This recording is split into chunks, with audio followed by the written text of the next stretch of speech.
la verdad que hacía muchos años que no se veía tanta gente. Estaban todos los sectores, partidos políticos, muchísimas mujeres autoconvocadas, sindicatos, escuelas, universidad, creo que estaban todos los sectores de la sociedad, digamos, ¿no? Lo cual es alentador porque, bueno, mucha gente joven, te escuchaba recién a vos decir, la verdad que fue impresionante la convocatoria de mujeres, niñas, adolescentes, y bueno, eso nos llena de orgullo porque es algo que ha logrado el movimiento de mujeres, ¿no? La conciencia sobre esta temática. ¿Les produce cierta desazón que a la par de generarse esa conciencia de la que hablas, los casos sigan aumentando o los casos sigan, o no haya una política que logre contener estas cosas? La lucha por los derechos, por nuestros derechos, es un poco la historia de las mujeres, digamos, ¿no? Nosotras conquistamos derechos, pero nunca nos podemos dejar quedar tranquilas. Siempre tenemos que estar luchando y reivindicando, porque bueno, estamos inmersas en un sistema patriarcal que es sumamente poderoso. Entonces, siempre hay que estar analizando y mirar lo que nos falta, pero nunca desazón, porque si vos mirás para atrás, hemos venido avanzando, ¿no? Sobre todo en los últimos años. Me parece que la organización y la lucha pacífica es el camino para nosotras, ¿no? Y esto hay que tomar conciencia de que, bueno, falta muchísimo. Según la ONU, faltan, por ejemplo, para terminar con la brecha laboral, como 200 y pico de años. No lo llegaremos a ver nunca. No, yo no lo voy a llegar a ver, pero digo, me parece que no hay que rendirse. No hay que claudicar. No hay que claudicar, porque donde nosotras dejamos de luchar, el sufrimiento es terriblemente peor. ¿Vos creés que si dejan de estar en la calle, que si dejan de pelearla como la pelean, esto vuelve para atrás? Sí, yo creo que sí, sí. Las mujeres tenemos que estar en alerta siempre y luchando, siempre pacíficamente, ¿no? Porque creo que el movimiento de mujeres es un ejemplo también en ese sentido. Vos me decías recién algo que yo no lo tenía en cuenta realmente, pero vos me decías, todavía es una deuda pendiente la violencia laboral. Sí. ¿Por qué? Y porque, bueno, hemos avanzado y concientizado, digamos, y más, hoy estamos en un marco de retroceso y supresión de políticas públicas con respecto a la violencia de género, pero nunca se ha avanzado con respecto a la violencia de género laboral, en el ámbito laboral. Son muchísimos los casos y hay pocos organismos del Estado para recepcionar esas denuncias. De hecho, hoy en los tribunales laborales de la provincia de Buenos Aires no tenemos, por ejemplo, equipos técnicos, no tenemos ningún profesional que pueda hacer una evaluación de riesgo cuando una mujer está en situación de género, de violencia de género en el ámbito laboral. Una situación de violencia de género en el ámbito laboral, ¿tiene que ver con qué cosas? ¿Con lo simbólico? ¿Con lo físico? Mira, yo la verdad que he trabajado profundamente este tema y lo sigo trabajando, y tenés la violencia, el acoso sexual es el más común en el ámbito laboral, y la violencia psicológica. Es tremendo. El ejercicio del poder por parte de los jefes, de los varones, es tremendo, y muchas mujeres no se animan a denunciar, y cuando denuncian, las medidas protectoras siempre se quedan cortas. Vos hace un ratito hablabas, bueno, de las famosas perimetrales, digamos, sí, ¿no? Yo tengo una cosa contra las perimetrales, para mí son... No, las perimetrales, si no tienen una estructura que pueda garantizar que ese agresor no se acerque a su víctima, la verdad que muchas veces no sirven para nada. De hecho, lo demuestran las estadísticas. Claro, pero muchas veces también depende de la mujer que le dan el botón antipánico, y si no presionás el botón antipánico porque entras en pánico, sonaste. Sí, lo mismo pasa con la tobillera, digamos, es como que te pasan, ¿no? el problema a vos. Claro. Resolvételo sola. Claro, exactamente.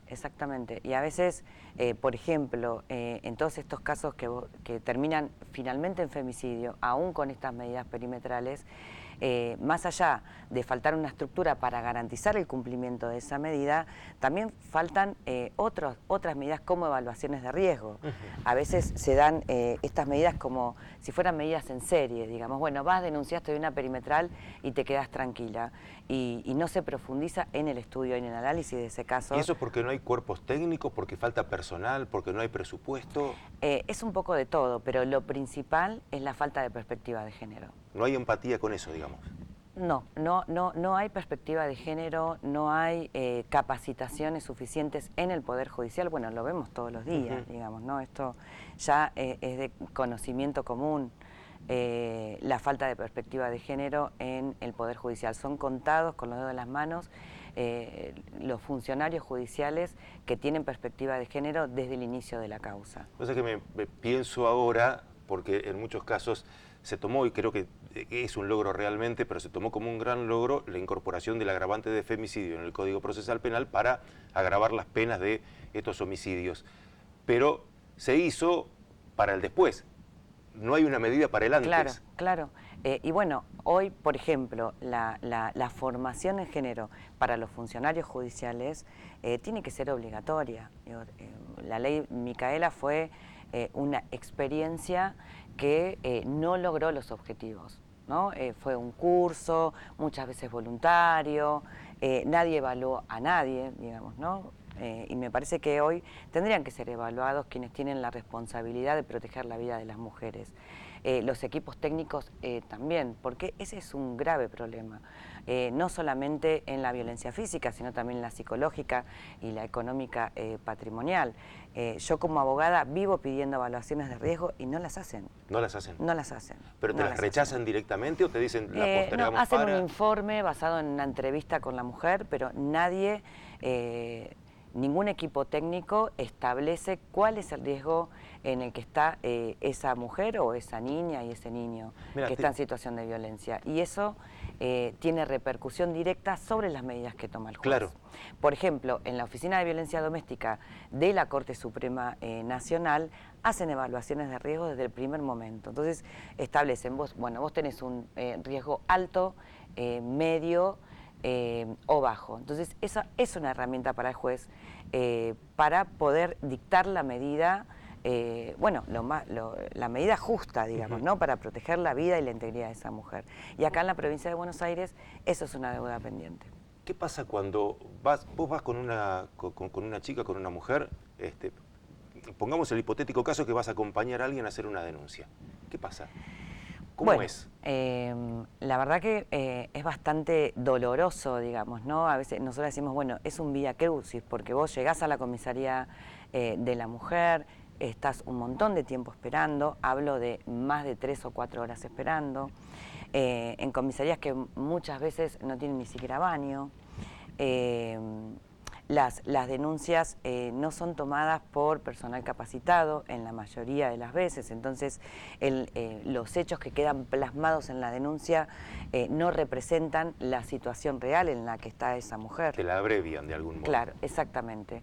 Y bueno, y después a encontrar un patrocinio letrado, es decir, un profesional que tenga perspectiva de género. Yo me encuentro con un montón de casos hoy que vienen tanto de las Mirabal, en donde nosotros atendemos de manera gratuita, como en la faz privada, digamos, en donde colegas míos que les dicen, no, ni te metas en ese rollo de la violencia de género, no te conviene. Entonces las mujeres muchas veces ¿Le dicen no te conviene? Sí, muchas veces por consejo profesional las mujeres no lo hacen.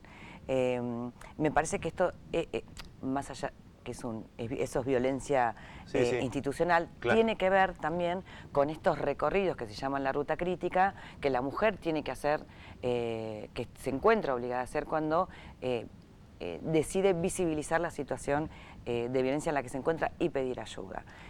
No puede ser que una mujer esté 4 horas en una comisaría esperando. Eso es inadmisible. Pero después de esas 4 horas, porque después empieza esto va a un juzgado de familia, o va a un Bueno, contencioso. después va al juzgado de familia y se abre también una causa penal. Claro, pero ¿cuánto tiempo te pasa de ahí hasta que ocurre No, algo? en general son rápidos, Ajá. pero dictan estas medidas la perimetral. La rapidita. Claro, la perimetral, sin evaluación de riesgo, sin coordinar, por ejemplo, con el Poder Ejecutivo, en el caso de nuestra provincia, con el Ministerio de las Mujeres, saber qué necesita, qué acompañe. Toda mujer que está en situación de violencia, más allá de las medidas de protección ordenadas por el Poder Judicial, necesita una política pública que la acompañe, necesita un organismo del Estado. Bueno, algunas chicas me decían no hay casas de abrigo, por ejemplo. No, son pocas. Yo, en realidad, digamos, y esto es una opinión, sí, no estoy de acuerdo con los refugios para mujeres. Yo creo que es muy injusto que encima de que te violentan físicamente, psicológicamente, tenés que irte con tus hijos a esconderte a un refugio. Ah, como que las están hacinando, decís vos. Y la mujer se tiene que esconder. Denuncia y se tiene que, para salvar su vida tiene que esconderse. Mientras tanto, el agresor, ¿en dónde está?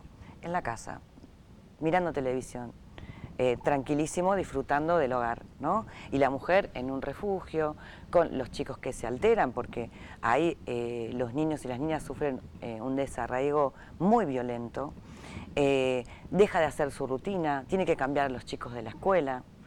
Muchas veces no puede ir a trabajar porque está escondida, porque si él la ve la mata.